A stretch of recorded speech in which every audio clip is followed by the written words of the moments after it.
music is pretty much just myself and a guitar, and I kind of try and tell stories through each of my songs.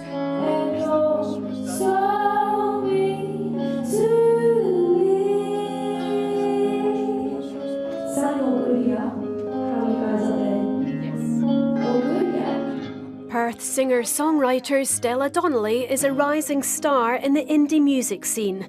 Today she's preparing to perform at the West Australian Music Awards, where she's been nominated in 6 categories. It's kind of the calm before the storm right now. I'm a bit nervous.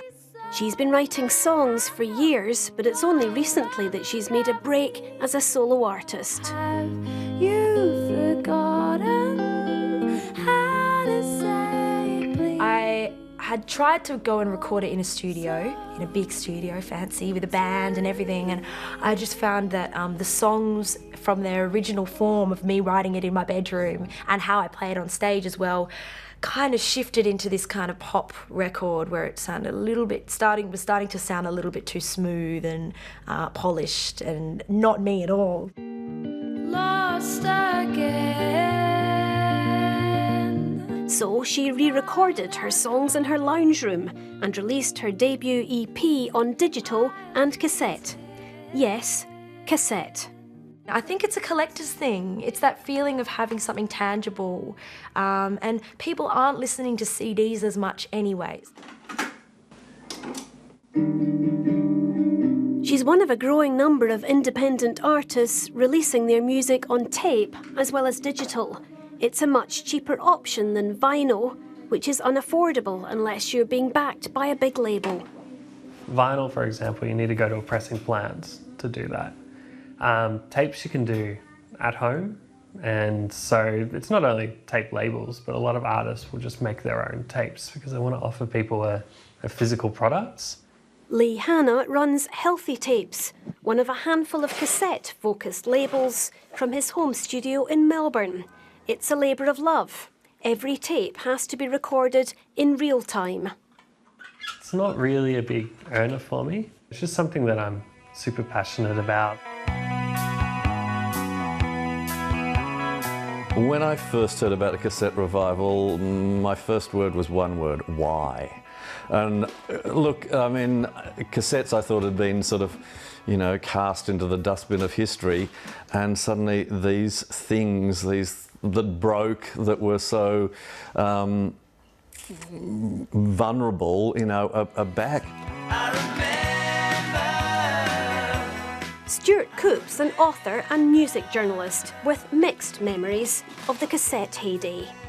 If the cassette revival takes off, it will be a boon for people who manufacture pencils, because a pencil was always the one thing you had right nearby with cassettes, because in case they started to unwind and go everywhere, you would get your cassette and you would just gently turn the pencil inside one of the holes to bring the tape back into alignment.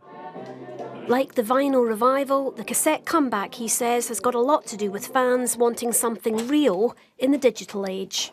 I just think it's an object, and people love objects. And I think that's a big part of why vinyl has become so popular again. You know, people, I mean, I'm suspicious of digital music. You know, I don't understand this mythical thing called the cloud. Where have you been, my blue? At this record shop in Perth, new and old cassettes are being sold alongside vinyl. There's even a new cassette player for sale. I didn't think anyone actually made these anymore. Yeah, there's a few companies making them. Okay, so I'm just trying to remember how to do this.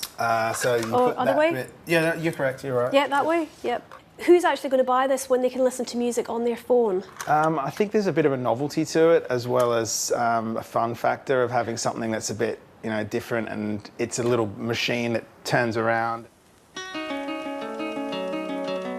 Dylan Sainsbury set up Rhubarb Records 4 years ago at the start of the vinyl renaissance, and he says cassettes are back from the dead.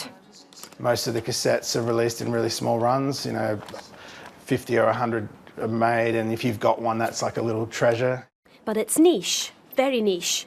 Cassette sales are tiny compared to CDs and vinyl, which together make up about 1/3 of the market.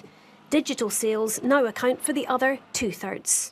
I think it would be hard to imagine that the cassette revival is anything other than a passing fad.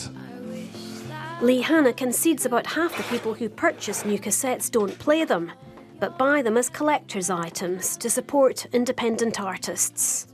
I think there is a lot of chance that they're going to stick around. I mean, I've been doing this for about 4 years, and people asked me that question right at the start of when I started this label. And it's stuck around since then and gotten stronger. All right, so the most popular new act is Stella Donnelly.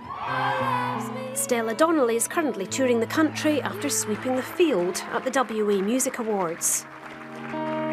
My friend told me of a secret. And she's sold out on her first 5 runs of cassettes. A lot of people have got these beautiful little fashionable tape machines now, the really old, the vintage ones. And it's all about bringing back that vintage, the slow listening kind of thing. Thank you.